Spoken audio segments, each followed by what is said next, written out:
অসমৰ সংবাদ জগতত জেড নিউজ। নাহি নাহি ৰময়াবিনে তাপতাৰক কুই নাহি নাহি ৰময়াবিনে তাপতাৰক কুই। ৰাজ্য দেশ তথা আন্তঃৰাষ্ট্ৰীয় প্ৰতিটো গুৰুত্বপূৰ্ণ তথ্য আপোনালৈ আগবঢ়াই শুভেচ্ছা। আজি অপেনিং কৰিলে আৰু মই নাৰিকল ভাঙি আজি এইটো শুভ উদ্বোধন কৰিলোঁ বুলি ঘোষণা কৰিছোঁ।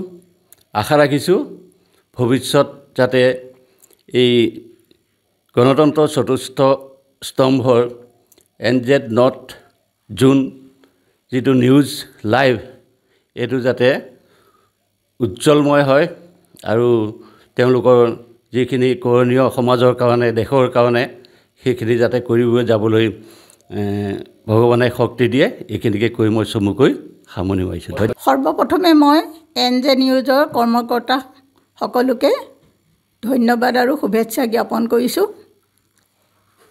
উদীয়মানে চাৰিজন যুৱকে লগ লাগি যি NZ নিউজৰ সত্যনিষ্ঠ যাত্ৰা আৰম্ভ কৰিছে, এই যাত্ৰা যেন সফল হওক আৰু গণতন্ত্ৰৰ চতুৰ্থ স্তম্ভ যি সংবাদ সেৱা, এই সংবাদ সেৱাত তেওঁলোকে যাতে সদায় সত্য নিৰপেক্ষ আৰু শুদ্ধ বাতৰি পৰিৱেশন কৰি লখিমপুৰ জিলাৰ লগতে সমগ্ৰ উত্তৰ পূৰ্বাঞ্চলতে যেন সত্যৰ এই যাত্ৰা অব্যাহত ৰাখে, তাৰ বাবে তেওঁলোকলৈ মোৰ আন্তৰিক অভিনন্দন, শুভেচ্ছা আৰু আশীৰ্বাদ থাকিল।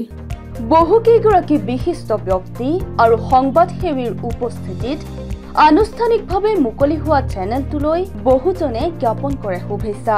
আজিৰ এই পবিত্ৰ ক্ষণত মই উপস্থিত হৈ উত্তৰ অসমৰ প্ৰথমটো নিউজ চেনেল NZ নিউজলৈ মোৰ শুভেচ্ছা জনাইছোঁ আৰু মই আশা কৰিছোঁ যে NZ নিউজে আমাৰ উত্তৰ অসমৰ বাবে অতি ভালদৰে খুব ভালদৰে কাম কৰি যাব আৰু ইয়াৰ যিসকল যোদ্ধা আছে, যিসকল সেনানী, সেই সেনানীসকলে শুদ্ধ সত্য সংবাদ দি আমাৰ এই উত্তৰ অসমক আগুৱাই লৈ যাব।